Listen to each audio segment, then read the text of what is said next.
Hello dear student, welcome to this class. I am your physics mentor with a new chapter number 2 of the NCERT book, that is unit and measurement. Clear? Unit and measurement है क्या, इस chapter में हमें क्या पढ़ना है, इन सब की बात करेंगे. पहले मैं आपको इस चैप्टर का थोड़ा ओवरव्यू बता दूंगा, फिर हम बात करेंगे कि आज की वीडियो में हमें क्या पढ़ना है. समझ रहे हो? तो ये जो चैप्टर है बेटा यूनिट एंड मेजरमेंट सबसे बेसिक चैप्टर है आपका फिजिक्स का. अब ये मान लीजिए कि फिजिक्स की स्टार्टिंग मोस्टली यहीं से होती है, हम इसी चैप्टर से पढ़ते हैं. यूनिट्स क्या है उनकी हम बात करेंगे एंड बात करेंगे मेजरमेंट की, कि मेजरमेंट क्या है, किस तरह से मेजर किया जाता है. फिजिक्स के अंदर फिजिकल क्वांटिटीज़ क्या होती हैं और हम फिजिकल क्वांटिटीज़ को किस तरह से एक्सप्रेस करते हैं, और वो फिजिकल क्वांटिटीज़ किस किस तरह की हो सकती हैं, कितने टाइप्स की हो सकती हैं. क्या कुछ क्वांटिटीज़ के पास सिर्फ वैल्यू होती है, क्या कईयों को डायरेक्शन की भी रिक्वायरमेंट होती है, क्या कोई ऐसी क्वांटिटीज़ भी हैं जिनका कोई यूनिट है, किसी का यूनिट नहीं है.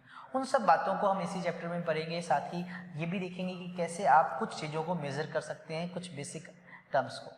तो चलिए स्टार्ट करते हैं इस वीडियो को. हमारा इस वीडियो में ध्यान दीजिए, जो आज की जो टॉपिक रहेंगे इस वीडियो के, वो रहेगा बेटा फिजिकल क्वांटिटी क्या है. सबसे पहले हमारा इसी का होगा कि क्वांटिटी को रिप्रेजेंट करेंगे, फिजिकल क्वांटिटी को समझेंगे. देन हमारा रहेगा कि फिजिकल क्वांटिटीज़ को क्या हम कुछ कैटेगरीज में डिवाइड करते हैं, अगर हाँ तो वो कौन कौन सी है उनको समझेंगे. देन हम बात करेंगे कि मेजरमेंट एक्चुअल में है क्या. तो चलिए स्टार्ट करते हैं हमारे वेरी फर्स्ट टॉपिक से, that is physical quantity. Physical quantity है क्या? ठीक है, जैसा कि आपको पता है कि जो फिजिक्स है, physics is the study of nature. Physics में हम नेचर को या नेचर के अंदर जितनी भी चीज़ें हैं, नेचुरल फिनोमिना है, उन सब की स्टडी है वो फिजिक्स है. अब जैसे मैं बात करूं कि ये जो मार्कर है, ये भी तो एक नेचर का एक पार्ट है, इसकी स्टडी भी फिजिक्स की जाती है. अगर मुझे इस चीज़ की स्टडी करनी है, सपोज दैट मैंने क्या किया, इस मार्कर को जब देखा तो मैंने अपनी दोनों फिंगर्स के बीच में इसको इस तरह से रखा. मैंने देखा कि मेरी फिंगर्स को इतना ज़्यादा वाइड करूंगा तब ये मेरी मार्कर मेरे हाथ में आएगा.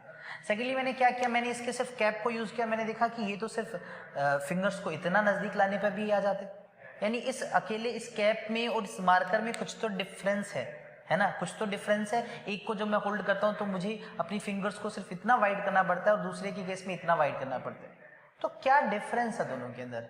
वो डिफरेंस शायद है सेपरेशन का, कि यहां से यहां तक सेपरेशन इतना है और दूसरे केस में सेपरेशन जो है वो इतना है. ठीक है, यानी यहां पर इस ऑब्जेक्ट की कुछ तो ऐसा कैरेक्टर है, कुछ तो ऐसी प्रॉपर्टी है जो दोनों के बीच में डिफरेंशिएट करने के काम आएगा. अगर मैं एक और एग्जांपल लूं, मैंने क्या किया, मैंने मार्कर को मेरे हाथ पे रखा तो इस मार्कर की वजह से मेरे हाथ पे कुछ इस तरह से नीचे की तरफ प्रेशर अप्लाई हो रहा है. फिर मैंने क्या किया, दूसरे केस में सपोज दैट मैंने किसी बहुत भारी चीज को, एक ईंट को अपने हाथ पे ऐसे रख दिया. अब मैंने देखा कि उसका प्रेशर तो इससे भी ज्यादा है. तो क्या फर्क है इस मार्कर को रखने में और उस ईंट को रखने में? मेरे हाथ पे दोनों की वजह से नीचे की तरफ प्रेशर, कुछ चीज जो है प्रेशर जो वो अलग अलग लग रहा है. तो कुछ तो करेक्टर ऐसा है जो दोनों में अलग है. तो किसी भी ऑब्जेक्ट का एक पर्टिकुलर करेक्टर होता है, उसको हमें एक्सप्लेन करना होता है, हमें उसको मेजर करना पड़ता है. और वो मेजर करते हैं तभी तो हम उसके बारे में समझ पाएंगे, तभी तो उसके बारे में जान पाएंगे. जैसे पहले एग्जांपल में मैंने इस तरह से सेपरेशन की बात की, तो आई थिंक सो मैं वहां बात कर रहा था लेंथ की, मैं बात कर रहा था डिस्टेंस की. तो डिस्टेंस किसी भी ऑब्जेक्ट का एक करेक्टर है जिससे हम डिफरेंशिएट कर सकते हैं कि एक जो ऑब्जेक्ट है वो दूसरे से कैसे अलग है. दूसरे केस में शायद वेट की बात हो रही थी, मार्कर का वेट कुछ अलग होगा और उस ईंट का जो वेट है वो नीचे की तरफ अलग होगा. तो इस तरह से किसी भी ऑब्जेक्ट को अगर मुझे समझना है, उसकी स्टडी करनी है, तो हम किसी करेक्टर को लेके चलेंगे, और वो जो करेक्टर है जिसकी हम स्टडी करते हैं बेटा, उसको फिजिकल क्वांटिटी ही बोलते हैं. यानी नेचर में अगर हमें किसी भी चीज की स्टडी करनी है तो उससे रिलेटेड कुछ टर्म्स होंगे जिनको हम एक्सप्लेन कर सकेंगे फिजिक्स के अंदर, फिजिक्स के लॉज की हेल्प से. उन चीज़ों को हम मेजर कर सकते हैं, उनको हम एक्सप्रेस कर सकते हैं. ऐसी क्वांटिटीज़ को फिजिकल क्वांटिटीज़ कहा जाता है. तो मैं सिंपल डेफिनेशन बताऊं तो आप समझिए कि ऐसी क्वांटिटीज़ जिनको हम मेजर कर सके, जिनको हम किसी तरह से एक्सप्रेस कर सके, उनको हम फिजिकल क्वांटिटीज़ बोल देंगे. तो क्या लिखूं? Those quantities which can be measured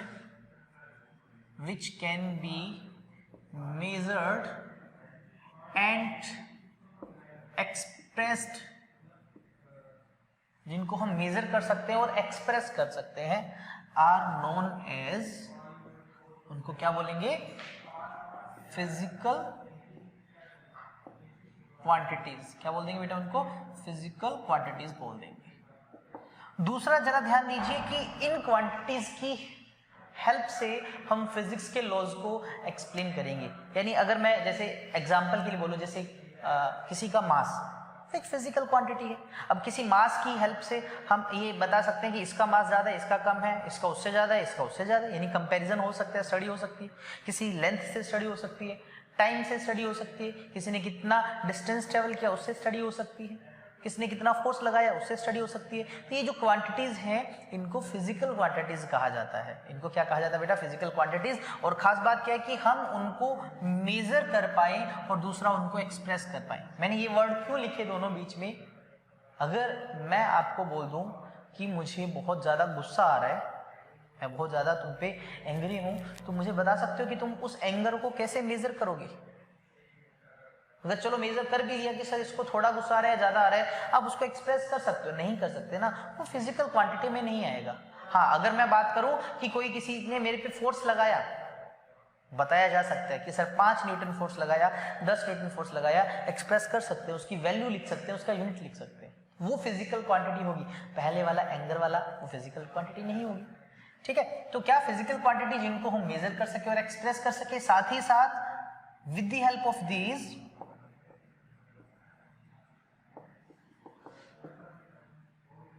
laws of physics can be explained, हम फिजिक्स के लॉ एक्सप्लेन करते हैं।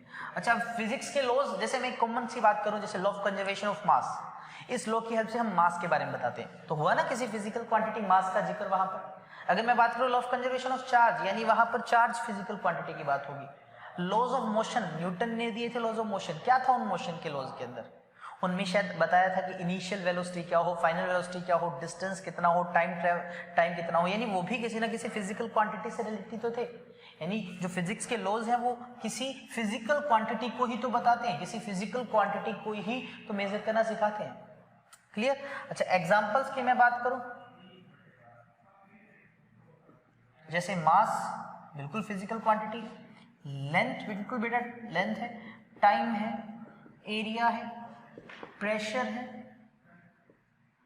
वर्क है, टेम्परेचर है, ऐसे बहुत सारी फिजिकल क्वांटिटी। बेटा आपने जब साइंस पढ़ना स्टार्ट किया 9th में, आपने बहुत सारी टर्म सीखी है, बहुत सारे टॉपिक्स आप पढ़ रहे हो फिजिक्स के अंदर, वो सब बेटा फिजिकल क्वांटिटीज ही होती हैं। यहाँ पर जो मैंने लिखी सिर्फ इतनी नहीं है, इसके अलावा बहुत सारी फिजिकल क्वांटिटीज है। अच्छा, नॉन फिजिकल क्वांटिटीज क्या है वो भी आपको पता है। नॉन फिजिकल क्वांटिटीज आपको लिखवाने की शायद जरूरत नहीं है। नॉन फिजिकल क्वांटिटीज वो क्वांटिटीज जिनको हम मेजर नहीं कर सकते या एक्सप्रेस नहीं कर सकते, that are non physical quantities. खुद लिख सकते हैं आप इसको। एग्जांपल जैसे मैंने भी बताया था एंगर, मैं एक और एग्जांपल बोलूं कि मुझे आप पे आज बहुत ज़्यादा खुशी हो रही है, मुझे आपको देखकर, मुझे आप पे बहुत ज़्यादा प्यार आ रहा है, या इस तरह से समझ लीजिए कितना नहीं मेजर कर सकते, इतना इतना या इतना। मैं आज बहुत खुश हूँ, मैं आज 10 किलो खुश हूँ, मैं आज 20 किलो खुश हूँ, तो इस तरह से तो आप बता ही नहीं सकते, खुशी को एक्सप्रेस नहीं कर सकते। एक बहुत अलग, एक गलत तरीका है। इट मीन वो क्वांटिटी है बेटा, वो नॉन फिजिकल क्वांटिटीज हैं, हम उसको फिजिक्स में नहीं पढ़ेंगे। हम फिजिक्स में सिर्फ उन्हीं क्वांटिटीज को पढ़ेंगे जिनको हम मेजर कर सके, जिनको हम एक्सप्रेस कर सके। आई थिंक सो आपको फिजिकल क्वांटिटी के बारे में क्लियर हुआ। अब हमारा पहला टॉपिक हो चुका है क्लियर। अब चलते हैं दूसरे टॉपिक पे कि क्या फिजिकल क्वांटिटीज के भी टाइप्स होते हैं। बिल्कुल हाँ, बिल्कुल टाइप्स होते हैं, हम उन पे चलते हैं। Types of physical quantity.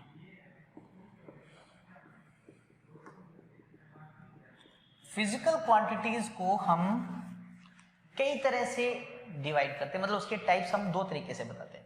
देखिए, एक तो सिंपल हम बताते हैं उनकी एक्सप्रेशन वाइज, कि हम उसको किस तरह से एक्सप्रेस करते हैं। एक्सप्रेशन वाइज आप सिंपली बोले तो एक्सप्रेशन वाइज अगर मैं फिजिकल क्वांटिटीज को डिवाइड करूं तो बेटा हम उसकी 4 कैटेगरी बना सकते हैं। जैसे सबसे पहला है रेशोज, दूसरा है बेटा scalar,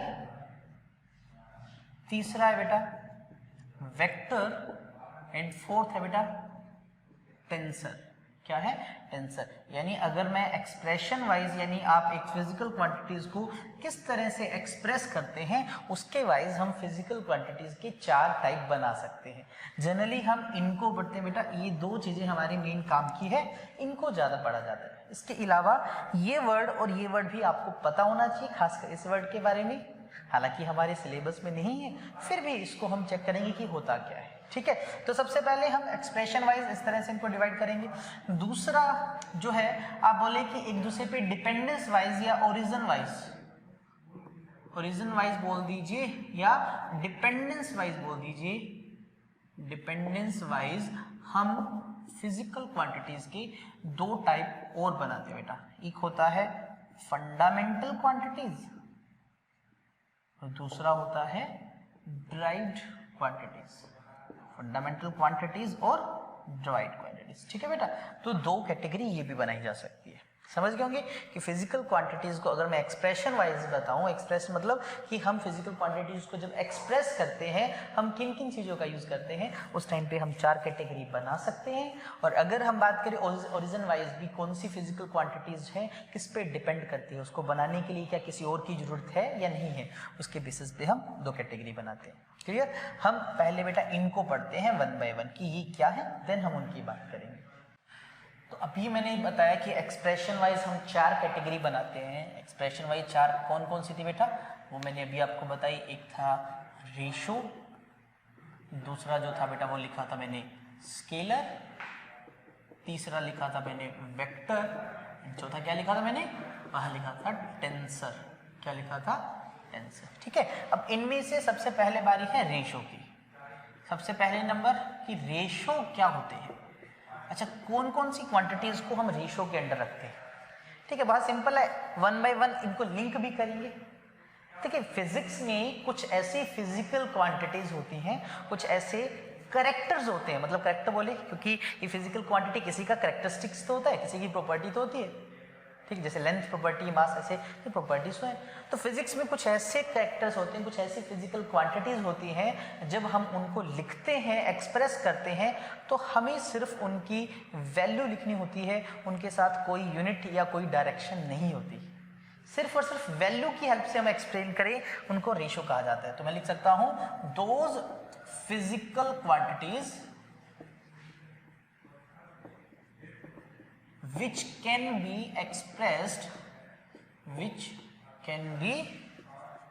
expressed by value only, या बोल सकते हैं have only numerical value। जिनके पास सिर्फ क्या हो बेटा, न्यूमेरिकल वैल्यू हो, उनको क्या कहा जाता है, आर नोन एज रेशोज, उनको रेशो कहा जाता है। अब एग्जाम्पल बताएं सर हमें, चलिए लिखते हैं एग्जाम्पल। सबसे पहले एग्जाम्पल की बात करूं, वो मैं लिखता हूं रिफ्रैक्टिव इंडेक्स। रिफ्रैक्टिव इंडेक्स आपने ना 10th क्लास में इसको पढ़ा था, एन से लिखते हैं। अब रिफ्रैक्टिव इंडेक्स होता क्या था वो देखिए। अब रिफ्रैक्टिव इंडेक्स जो होता था वो होता था स्पीड ऑफ, होता था बेटा speed of light in vacuum divide by speed of light in any medium। यही तो होता था। आपने जब याद कीजिए रिफ्रैक्टिव इंडेक्स कैलकुलेट करते थे, रिफ्रैक्टिव इंडेक्स बताता क्या था, लाइट की स्पीड वैक्यूम में कितनी है और मीडियम में कितनी है, उनको रेशो भी तो बताता था। अब अगर मैं बात करूं वैक्यूम के अंदर स्पीड कुछ हो, अब आपको पता है जो भी मैं वैल्यू लिखूं, सपोज दैट इसकी वैल्यू लिखा 3 × 10⁸ मीटर पर सेकेंड, और मीडियम के अंदर, और मीडियम के अंदर भी मैंने एग्जांपल के लिए लिख दिया 1.5 × 10⁸ मीटर पर सेकेंड। अब देखिए कैंसिल करें, इससे मीटर पर सेकंड से मीटर पर सेकंड, 10⁸ से ये कैंसिल, तो ये आ गया आपके पास 2। तो जब आपने n की वैल्यू निकाली तो यहाँ पर सिर्फ एक नंबर आया, सिर्फ एक वैल्यू आई, साथ में कुछ यूनिट नहीं लिखा हुआ। यानी ये किस तरह की क्वांटिटी हुई बेटा, ये रेशो वाली क्वांटिटी हुई। ये कैसी क्वांटिटी है, रेशो, जिनके पास सिर्फ और सिर्फ वैल्यू हुआ करता है। इसके अलावा और भी बहुत सारे एग्जाम्पल है। आपने बेटा स्पेसिफिक ग्रेविटी 9th क्लास में बेटा आपने पढ़ा है। अब स्पेसिफिक ग्रेविटी होता क्या है, किसी भी ऑब्जेक्ट की डेंसिटी का रेशो वाटर की डेंसिटी के साथ एट 4 डिग्री सेल्सियस। मतलब किसी भी ऑब्जेक्ट की डेंसिटी को आप पानी की डेंसिटी के साथ कंपेयर करते हो, तो जो डेंसिटी की वैल्यू ऊपर लिखोगे नीचे भी कुछ अलग वैल्यू लिखोगे, यूनिट तो कैंसिल हो जाएगा, आपके पास सिर्फ एक नंबर बचेगा। इट मीन अगेन इसको जब आप एक्सप्रेस करेंगे बेटा सिर्फ एक नंबर की हेल्प से एक्सप्लेन कर पाएंगे। तो इस तरह की क्वांटिटीज को रेशो कहा जाता है। क्या कहा जाता है? रेशो। और भी बहुत सारी क्वांटिटीज है, धीरे धीरे हम जैसे जैसे टॉपिक्स को पढ़ेंगे उनको समझेंगे। मैं कुछ नाम एडवांस में लिख देता हूँ, हालांकि हमें पढ़ना उनको बाद में है। जैसे एक कंसेप्ट पढ़ेंगे बेटा स्ट्रेन का कंसेप्ट, किसका? स्ट्रेन का। जैसे change in length bye original length भी होता है, change in area divide by original area भी होता है, change in volume divide by original volume होता है। यानी जब भी आप देखें कि किसी भी एक क्वांटिटी को दूसरे से डिवाइड कर रहे हो और वो दोनों क्वांटिटीज एक जैसी हो, एक जैसे नेचर वाली हो, तो हमेशा आपके पास आंसर में एक रेशो वाली क्वांटिटी आती है जिसके पास सिर्फ और सिर्फ न्यूमेरिकल वैल्यू होती है। आई थिंक सो समझ चुके होंगे क्या होते हैं बेटा रेशोज। तो हमने एक दो कॉमन एग्जांपल की भी बात कर ली। चलते हैं अब दूसरी कैटेगरी पे जो कि है स्केलर क्वांटिटी। दूसरा जो है बेटा वो है स्केलर क्वांटिटी। कौन सी है? Scalar quantity. ठीक है, क्या होती है स्केलर क्वांटिटी? देखें, ऐसी क्वांटिटीज जब हम उनको एक्सप्रेस करते हैं, जब हम उनको लिखते हैं, तो हमें उनको एक्सप्रेस करने के लिए उनकी न्यूमेरिकल वैल्यू के अलावा हमें यूनिट की रिक्वायरमेंट हो। किसकी? यूनिट की रिक्वायरमेंट हो। ठीक है, हम उनको न्यूमेरिकल वैल्यू और यूनिट दोनों से एक्सप्लेन करते हैं। जैसे मैं एक एग्जाम्पल से स्टार्ट करता हूँ। जैसे अगर मैं लिखता हूँ मास, तो किसी का मास क्या हो सकता है? जैसे मैं बात करूं कि मेरे पास कोई ऑब्जेक्ट है, उसका मास है, वो वैल्यू है मान लीजिए 5 kg। तो देखिए जब मैंने लिखा तो यहाँ पर एक न्यूमेरिकल वैल्यू भी है और साथ में यूनिट भी है। यानी मेरे पास कितनी चीजें आ गई बेटा? दो। कौन कौन सी? न्यूमेरिकल वैल्यू भी हो गई और साथ में एक यूनिट भी है। ये जो पहले वाला हुआ करता था रेशो, इसके पास सिर्फ न्यूमेरिकल वैल्यू हुआ करते थे और इनके लिए न्यूमेरिकल वैल्यू भी है और साथ में यूनिट भी है। अच्छा, इन दोनों का कंबाइंड नेम, न्यूमेरिकल वैल्यू और यूनिट को कंबाइंडली हम मैग्नीट्यूड भी बोलते हैं बेटा। क्या बोलते हैं? मैग्नीट्यूड।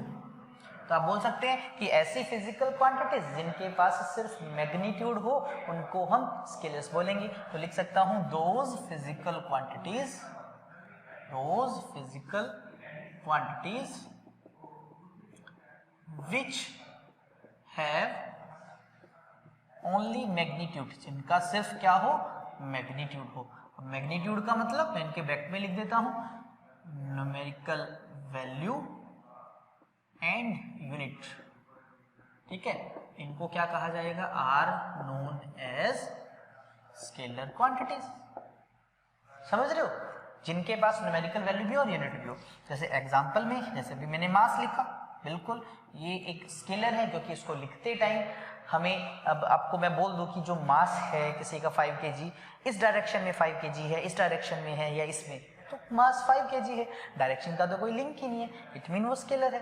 अगर मैं टाइम की बात करूं तो अगेन टाइम को लिखते हैं आप जब भी कुछ ना कुछ वैल्यू लिखते हैं, जैसे 10 सेकेंड है, 5 आवर्स हैं, 20 मिनट्स हैं, तो न्यूमेरिकल वैल्यू के साथ साथ आप क्या लिखते हो? यूनिट भी तो लिखते हो। तो बेटा ये किस में आती है? स्केलर्स में। वैसे इसके अलावा लेंथ इसके अंदर आता है, वर्क है, पावर है, ऐसे बहुत सारी चीजें हैं जो स्केलर क्वांटिटीज है। ठीक है, हम आगे धीरे धीरे इनको चैप्टर्स में पढ़ते जाएंगे। ठीक है, यानी अगर मुझे एक स्केलर फिजिकल क्वांटिटी को, जैसे मैं लिखता हूँ इसको फिजिकल क्वांटिटी को जब भी लिखना है तो मैं लिखूंगा एक न्यूमेरिकल वैल्यू उसकी और साथ में होगा बेटे उसके क्या? एक यूनिट होगा। एक क्या होगा? यूनिट। इस तरह से इस तरह की फिजिकल क्वांटिटीज को हम लिखेंगे, किनको? स्केलर्स को। चलिए अब तीसरी की बात कर लेते हैं, वो कौन सा है? वेक्टर। तीसरा जो था बेटा, क्या नाम बोला था मैंने उसका? Vector quantity. Vector quantity. ठीक है, अब एक चीज और जोड़ दीजिए। देखिए सिर्फ न्यूमेरिकल वैल्यू वाले, न्यूमेरिकल प्लस यूनिट यानी मैग्नीट्यूड वाले, अब इनके अंदर क्या होगा? न्यूमेरिकल वैल्यू भी होगी, यूनिट भी होगा और एक तीसरी चीज आ जाएगी, शायद वो आएगी बेटा डायरेक्शन। मतलब इनके पास 3 चीजें होंगी। ठीक है, और अच्छे से एक्सप्लेन हो जाती होंगी ये चीजें शायद डायरेक्शन की हेल्प से। एग्जाम्पल के साथ समझते हैं इसको। चलो, मैंने आपको कहा कि ये कोई पोजीशन है, अब ए, ये है पोजीशन है बी। अब एक आदमी ए पोजीशन से बी जाता है, अलग अलग तरीके से जाता है, समझे?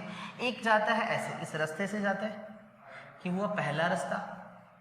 ठीक है, एक जाता है इस रास्ते से, ये है दूसरे वाला रास्ता, और एक जाता है इस तरह से घूमता हुआ, वो मान लेते हैं तीसरा रास्ता है, और एक जाता है इधर से ऐसे घूमते घूमते और यहाँ पहुँच जाता है, ये मान लेते हैं फोर्थ। यानी ए से बी जाने के बहुत सारे रास्ते हैं। मैं आपसे पूछूं कि अलग अलग आदमी, एक इधर से गया, एक इधर से, एक इधर से, एक इधर से गया, सबने कुछ ना कुछ डिस्टेंस ट्रैवल किया, तो पहले का डिस्टेंस कितना है, दूसरे का कुछ अलग है, तीसरे का कुछ अलग है, चौथे का कुछ अलग है, सबने कुछ ना कुछ डिस्टेंस ट्रैवल किया, कोई दिक्कत नहीं। अब मैं आपसे पूछ लूँ, मुझे बताओ डिस्प्लेसमेंट क्या होता है। मैं आपसे पूछ रहा हूँ बेटा, क्या डिस्प्लेसमेंट क्या होता है। अब आपने 9th में अगर पढ़ा हो तो पढ़ा होगा डिस्प्लेसमेंट दो चीजों के बीच का शॉर्टेस्ट डिस्टेंस होता है, सबसे छोटा। अब इनमें सबसे छोटा कौन सा है, इनमें सबसे छोटा ये 2 नंबर वाला है। अब मैं आपसे पूछूं कि अगर मैं ए से इस तरफ जाऊं ऊपर की तरफ, क्या मेरे पास सबसे छोटा डिस्टेंस आ जाएगा, बोलोगे सर नहीं। अगर मैं ए से इस तरफ जाऊं तो क्या सबसे छोटा डिस्टेंस आ जाएगा, नहीं। क्या मैं ए से इधर की तरफ जाऊं, क्या सबसे छोटा डिस्टेंस आ जाएगा, नहीं सर। क्या मैं अगर इस तरफ जाऊं तो सबसे छोटा डिस्टेंस आ जाएगा, हाँ जी सर बिल्कुल आ जाएगा। यानी सबसे छोटे डिस्टेंस के लिए क्या यहाँ पर डायरेक्शन का कोई रोल है, सर बिल्कुल रोल है। उधर की तरफ डायरेक्शन में जाऊं तभी मेरे पास सबसे छोटा आएगा। इट मीन इस डिस्प्लेसमेंट को मुझे अगर एक्सप्रेस करना है तो मुझे डायरेक्शन की भी रिक्वायरमेंट है, मुझे बताना पड़ेगा कि उधर की तरफ जाओ तभी सबसे छोटा आएगा। यानी ऐसी फिजिकल क्वांटिटीज जिनको एक्सप्रेस करने के लिए हमें न्यूमेरिकल वैल्यू भी चाहिए, यूनिट भी चाहिए, और साथ में क्या चाहिए बेटा, हमें उसकी डायरेक्शन भी बतानी पड़ जाए, ऐसी फिजिकल क्वांटिटीज को हम वेक्टर क्वांटिटीज बोलते हैं।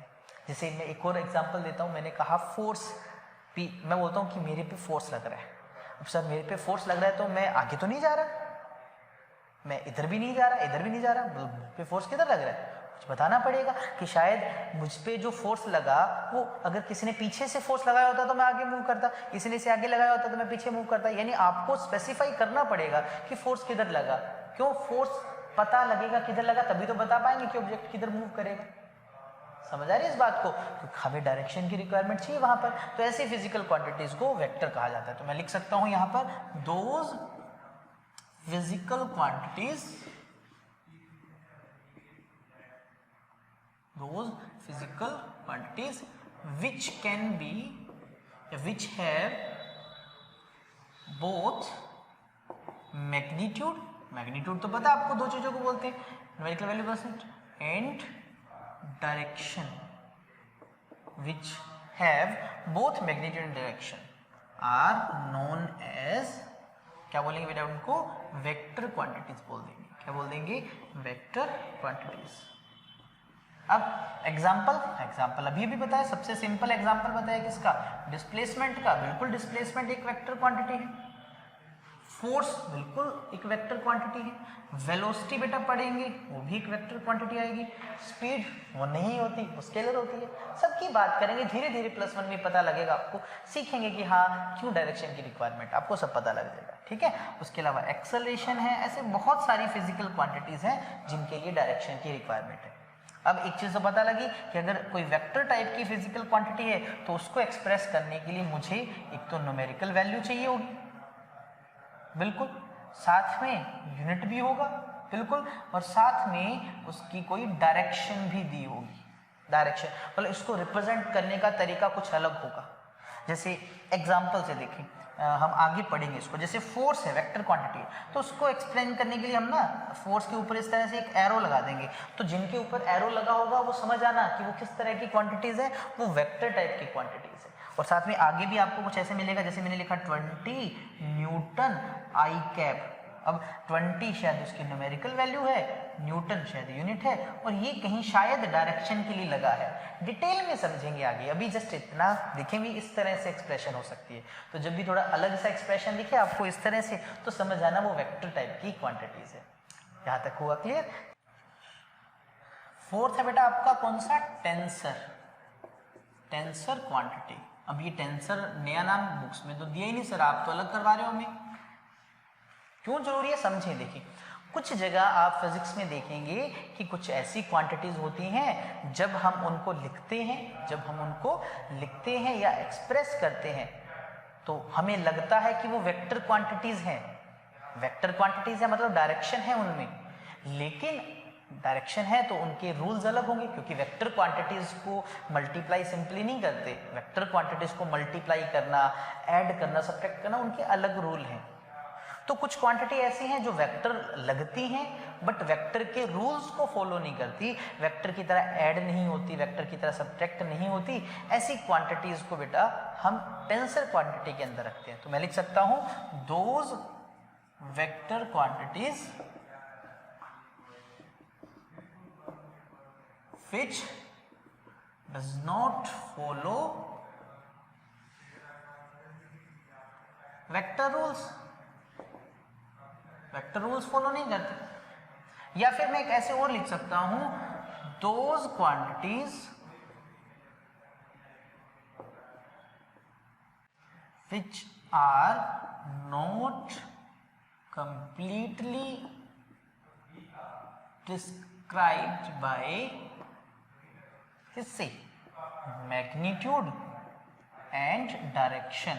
मैग्नीट्यूड और डायरेक्शन से कंप्लीटली वो एक्सप्लेन ना हो तो सर अब बचा क्या, उनके लिए अलग से हम फंक्शंस लिखते हैं, फंक्शन की टर्म में लिखा जाता है ना, हायर क्लास में पढ़ेंगे।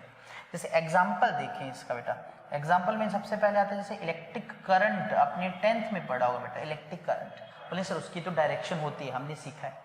अब एग्जांपल देखें, मान लीजिए ये से ये वायर है, तो इन दोनों के बीच में एंगल 90 डिग्री है। यहाँ से मैं बोलता हूँ कि आपके पास 10 एम्पियर करंट गया और यहाँ से गया 2 एम्पियर, और यहाँ से कितना जाएगा, यहाँ से जाएगा 12 एम्पियर, क्योंकि करंट तो सिंपल ऐड हो जाता है कि 10 एम्पियर इस वायर से आया, 2 एम्पियर इससे आया, तो उसमें से 12 निकल गया। लेकिन अगर वेक्टर के रूल वाइज देखा जाए तो जब दो अलग अलग क्वांटिटी के बीच में 90 डिग्री का एंगल हो तब रिजल्टेंट निकालने का अलग तरीका होता है बेटा। उसमें क्या करते हैं, इस वैल्यू का स्क्वायर किया, इस वैल्यू का स्क्वायर किया, ऐड करके रूट किया, तो उससे आंसर तो 12 एम्पियर नहीं आएगा। यानी यहाँ पर डायरेक्शन है करंट के पास, लेकिन यहाँ पर तो वो सिंपल ऐड हो गया, 10 और 2 12, सिंपल रूल्स को फॉलो किया, वेक्टर के रूल्स को फॉलो नहीं करेगा। इट मीन इलेक्ट्रिक करंट जो है बेटा वो टेंसर क्वांटिटी के अंदर आता है। उसके अलावा आप प्रेशर इसके अंदर आता है। उसके अलावा बेटा एक टॉपिक पढ़ेंगे आप मोमेंट ऑफ इनर्शिया। ऐसे काफ़ी सारी टर्म्स मैं आपको बताऊंगा आगे जो कि टेंसर की कैटेगरी में आती है। यानी कंप्लीटली करंट आप वेक्टर में भी नहीं रख सकते, स्केलर में भी नहीं रख सकते, है ना। लेकिन कुछ बुक्स 10th लेवल का बात की जाए अगर तो वहाँ पर इसको स्केलर ही बोल दिया जाता है, ठीक है। लेकिन हायर क्लासेस में आप सीखेंगे ये टेंसर कैटेगरी के अंदर आती है। तो ये था बेटा 4 फिजिकल क्वांटिटीज के types, ratios, scalars, vectors and tensor. धीरे धीरे क्वांटिटीज को पढ़ेंगे तो हमें पता लगता जाएगा कि ये स्केलर है, वेक्टर है। हर एक टॉपिक को पढ़ेंगे, हर एक क्वांटिटी को जब सीखेंगे उसकी एक प्रॉपर्टीज में एक नई प्रॉपर्टी ऐड कर दिया करेंगे कि वो किस टाइप की फिजिकल क्वांटिटी है, वो इन चारों में किस कैटेगरी की है। समझ गए होंगे। चलिए अब देखते हैं कि हम फिजिकल क्वांटिटीज की दूसरी कौन सी कैटेगरी है उनके बेसिस पे कैसे डिवाइड करते हैं।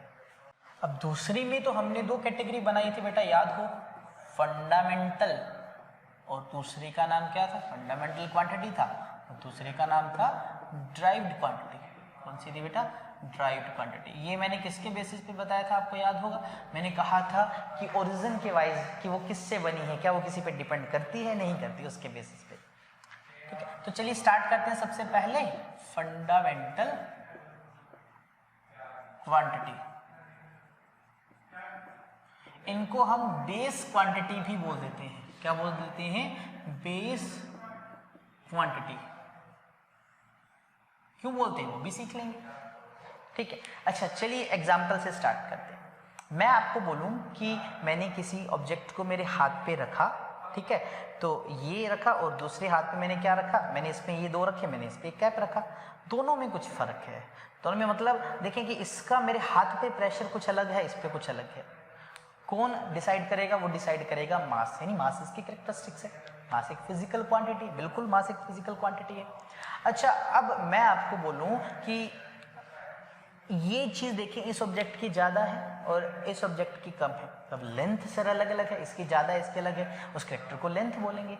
अच्छा अब तीसरा देखें, मैं आपको बोल दूं, तीसरा मैं आपको बोल दूं एरिया। अब एरिया क्या है, देखिए अगर मैं आपको बोल दूं कि ये एक शीट है और आपके पास बेटा एक ये शीट है, क्या फर्क है दोनों में, बोले कि सर फर्क है लेंथ। अगर देखो इसकी जितनी लेंथ है उतनी ही इसकी लेंथ, बिल्कुल ठीक कहा। लेकिन ये जो चीज़ है ना, ये इसकी अलग है, इसकी अलग है, जिसकी वजह से इसका एरिया अलग अलग होगा, इसका एरिया अलग अलग होगा, ठीक है। इसकी इस लेंथ को मान लीजिए बेटा मैं लिखता हूँ b और इस डैश को लिखता हूँ b डैश। अब इसका जो एरिया होगा वो बोलोगे सर l इंटू बी होगा, और इसका जो एरिया होगा वो l इंटू बी डैश होगा, अलग अलग है बिल्कुल।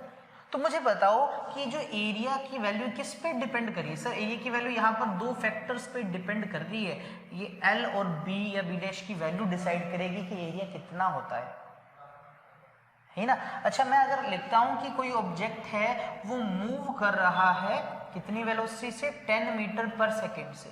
अब 10 मीटर पर सेकेंड का मतलब कि हर 10 मीटर डिस्टेंस को वो 1 सेकेंड में कंप्लीट कर रहा है। यानी इसको एक्सप्रेस करते टाइम मैंने डिस्टेंस के बारे में भी बात की, मैंने टाइम के बारे में बात की, कि मुझे अगर किसी की स्पीड के बारे में बताना है तो मुझे उसका डिस्टेंस और टाइम दोनों बताने पड़ेंगे, यानी इन दोनों की हेल्प से मैं स्पीड को एक्सप्लेन कर रहा हूँ। लेकिन अगर मुझे सिर्फ किसी का डिस्टेंस बताना हो, क्या डिस्टेंस बताने के लिए आपको एरिया की रिक्वायरमेंट है? क्या डिस्टेंस बताने के लिए आपको उसका वॉल्यूम निकालना पड़ेगा? नहीं ना। तो कुछ ऐसी फिजिकल क्वांटिटीज होती हैं जिनको एक्सप्रेस करने के लिए, जिनको एक्सप्लेन करने के लिए किसी दूसरे की रिक्वायरमेंट नहीं है, जो खुद में सबसे सिंपल हो, सबसे बेसिस हो, सबसे बेसिक हो, ऐसी क्वांटिटीज को बेटा फंडामेंटल या फिर बेस क्वांटिटीज कहा जाता है। तो डेफिनेशन लिखते हैं इसकी, तो लिखें those physical quantities which are basic और simplest, सबसे simplest है, and cannot be further divided, जिनको further divide नहीं कर सकते, are known as कौन सी क्वांटिटी? फंडामेंटल या बेसिक क्वांटिटीज। अब ना डिवाइड करने का मतलब, देखिए मैं आपको बोल दूं बेटा कि मुझे बताओ कि आप स्पीड का फॉर्मूला होता है, सर स्पीड होता है लेंथ बाय टाइम, ऐसे तो निकलता है। यानी इसको बताने के लिए मुझे इन दोनों का पता होना जरूरी है। यानी स्पीड को एक्सप्रेस करने के लिए हमने दो अलग अलग चीजों का यूज किया, हो गया ना यूज। लेकिन अगर सिर्फ लेंथ को एक्सप्रेस करना हो तो हमें किसी की रिक्वायरमेंट नहीं है, हम तो दो पॉइंट के बीच का सेपरेशन निकाल लेंगे। तो लेंथ जो हुई वो सिंपल है, टाइम हुआ वो सिंपल है। तो ऐसी क्वांटिटीज को क्या बोलते हैं बेटा? Fundamental quantities. अब कौन कौन सी हैं देखें। अब बात करें अगर हम पूरी फिजिक्स की, तो टोटल फिजिक्स में 7 फंडामेंटल क्वांटिटी है। नहीं बेटा, 7 फंडामेंटल क्वांटिटीज है। उसके अलावा 2 सप्लीमेंट्री क्वांटिटीज भी हैं। अब कौन कौन सी है बेटा? वो है mass, length, time, temperature, electric current, luminous intensity, और लास्ट में है quantity of substance, quantity of substance. बेटा ये टोटल 7 आपके फंडामेंटल क्वांटिटीज हैं पूरी फिजिक्स में। और अगर हम बात करें कि जैसे +1 में मैकेनिक्स का पोर्शन जनरली हम सबसे ज्यादा पढ़ते हैं, तो ये जो पहली 3 लिखी ये जनरली मैकेनिक्स के अंदर सबसे ज्यादा यूज होती है। तो अगर बात करें फंडामेंटल क्वांटिटीज की, तो मैकेनिक्स के अंदर इन तीनों को सबसे ज्यादा कंसीडर किया जाता है, वहां पर इनका ज्यादा यूज नहीं होता, समझ रहे। लेकिन टोटल कितनी है बेटा? 7 है। सबको हम बाद में करेंगे 1 बाय 1 स्टडी, बताऊंगा आपको जब ऐसे सिस्टम के अंदर बात करेंगे तब सबकी बात कर लेंगे, ठीक है। मास, क्वांटिटी ऑफ मैटर कितना है, लेंथ, 2 ऑब्जेक्ट के बीच का सेपरेशन, टाइम, किसी को जो घड़ी बताती है सिंपली वही तो है टाइम, टेम्परेचर, हॉटनेस या कोल्डनेस की डिग्री, इलेक्ट्रिक करंट, कितना चार्ज फ्लो कर रहा है per unit time, luminous intensity, किसी सोर्स से कितनी लाइट पर यूनिट एरिया पर सेकंड आ रही है, एंड क्वांटिटी ऑफ सब्सटेंस की किसी में कितना सब्सटेंस है, मोल के अंदर जैसे मेजर करते हैं, ठीक है बेटा। तो ये सब हम आगे पढ़ेंगे, तो इनको हम फंडामेंटल क्वांटिटीज के अंदर रख देते हैं। चलिए अब बात करते हैं ड्राइव्ड क्वांटिटी की। दूसरे नंबर वाला कौन सा? Derived quantity. देखिए नाम से ही पता लग रहा है कि ड्राइव किया हुआ, जिसको बनाया जाए, किससे बनाया जाए? फंडामेंटल की हेल्प से बनाया जाए। जैसे अभी थोड़ी देर पहले मैंने बोला कि अगर स्पीड को मुझे बताना है, स्पीड नाम की फिजिकल क्वांटिटी को एक्सप्लेन करना, तो मुझे इन दोनों की रिक्वायरमेंट है। यानी आपने इन दोनों फंडामेंटल का यूज किया और बना दिया क्या? एक नई क्वांटिटी, नाम रख दिया स्पीड। मैं अगर 2 बार लेंथ लेता हूँ, मतलब एक टाइप ये वाली लेंथ, एक बार ये length, length into breadth area बन गया। वॉल्यूम के लिए 3 बार लेंथ को मुझे यूज करना पड़ता है, ऐसे ही तो है। फोर्स के लिए मुझे मास भी यूज करना पड़ता है, मुझे एक्सेलरेशन यूज करना पड़ता है। यानी अगर आपको किसी फंडामेंटल की हेल्प से अगर आप कोई नई क्वांटिटी बना देते हैं जिनमें आपने फंडामेंटल का यूज किया, तो वो कौन सी हो जाएगी? ड्राइव्ड क्वांटिटी हो जाएगी। तो क्या लिखूं? Those physical quantities which are derived from fundamental, इसको की क्या नाम दिया था? Basic quantities.